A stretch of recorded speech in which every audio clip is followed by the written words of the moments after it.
Well, Sam Hauser spent a lot of Marquette's loss to Wisconsin right here on the bench. Fouled out and had 0 points. How did Wisconsin shut him down? Let's take a look at the tape. Now, what do you normally think of when you think of a basketball player having a bad day? Usually a guy takes a bunch of shots and misses most of them, right? Well, that's not what Sam Hauser did against Wisconsin. The Badgers actually took it a step further in dealing with Hauser. They pretty much denied him the right to even get a shot off. Hauser played 18 minutes and only shot the ball once. One time. Here's the shot, and it isn't even a particularly good one. Vito Brown was right in his face, as he was for most of the day. But this is it. No pump fakes, no think about shooting, then pull it back down. Wisconsin blanketed him all over the court. The obvious question now is why? Why did Sam Hauser only shoot once? Why didn't he score any points? Why was Wisconsin so effective in locking him up? Well, the first thing you have to do is look at where Sam Hauser received the ball. I went through MUTV's game footage and charted 14 times where Sam Hauser received the ball in some capacity on offense. Here are all of those times charted out for you on a poorly drawn basketball court. It probably doesn't take a genius to figure out the pattern here. 12 of those 14 touches were beyond the three-point line. One of them was a quick give and go just inside the three-point line, and one of them was him slapping at a ball that was going out of bounds. All of the other touches were beyond the arc, and some of them were 3, even 4 feet beyond it. This makes some kind of sense considering that Hauser is a three-point player. Over half of his shots have come from beyond the arc, but the problem is that when a defender gets in his face, he doesn't really have much of a dribble drive game to create alternative offense.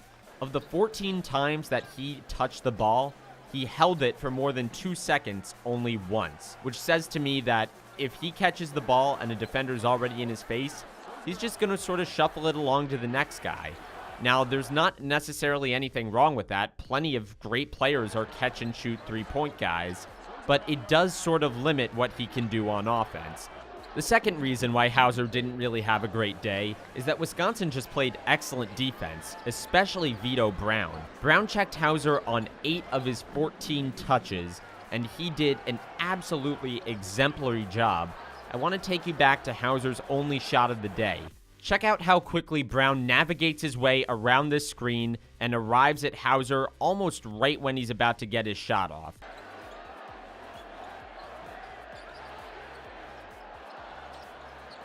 Now, that was great defense by Brown, but it also wasn't a really effective screen from Fisher either. And that brings me to the third and probably the most important reason why Hauser didn't have a good day. His teammates did not get him shot attempts. Like we mentioned earlier, very few of Hauser's three-pointers, if any, are created off his own dribble. Instead, teammates set screens for him, they hit him on the slash and kick, they run fast breaks that leave him open at the three-point line. You get the idea. Most of Hauser's threes are caused by things that his teammates do to draw attention away from him.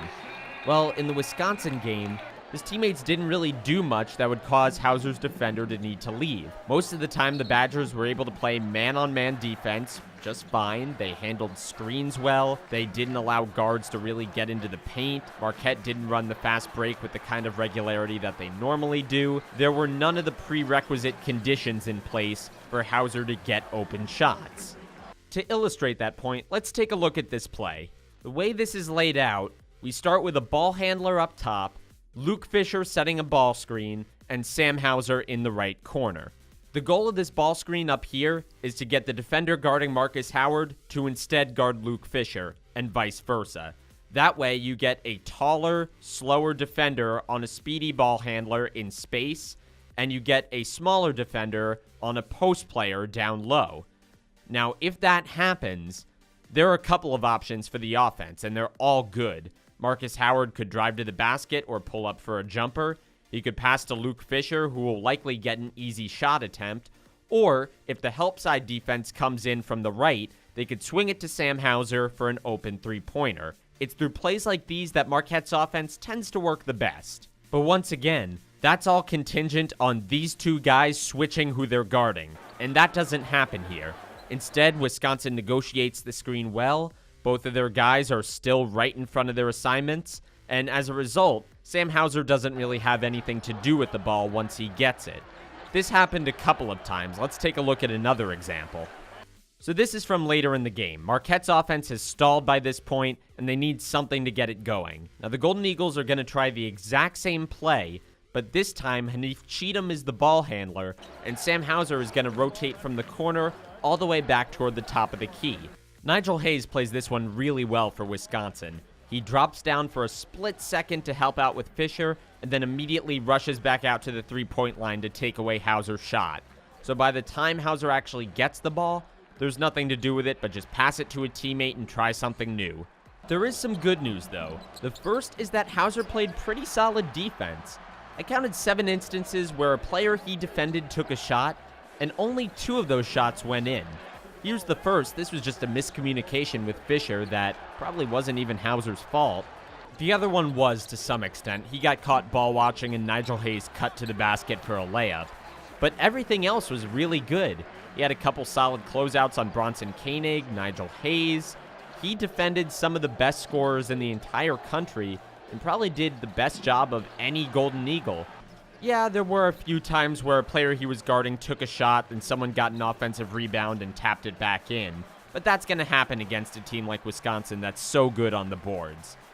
The other reason to be optimistic is that he's only a freshman. This is his 10th collegiate game, by far the biggest one he's ever played in. He has plenty of time to learn how to develop a post game or a dribble drive game, and his three-point shot is already a huge asset, and Coach Wojciechowski knows it. Just listen to what he had to say about Hauser in the post-game press conference. It's his 10th college game. Look, I'll take that kid every day and twice on Sunday. In conclusion, Marquette fans probably shouldn't freak out about this. He had a bad game, and there are definitely holes in his skill set that need to be fixed, but that could describe just about every freshman in the country. He's still a great player that'll probably develop into an all-conference caliber guy in a year or two. I'm Andrew Goldstein, Marquette Wire Sports.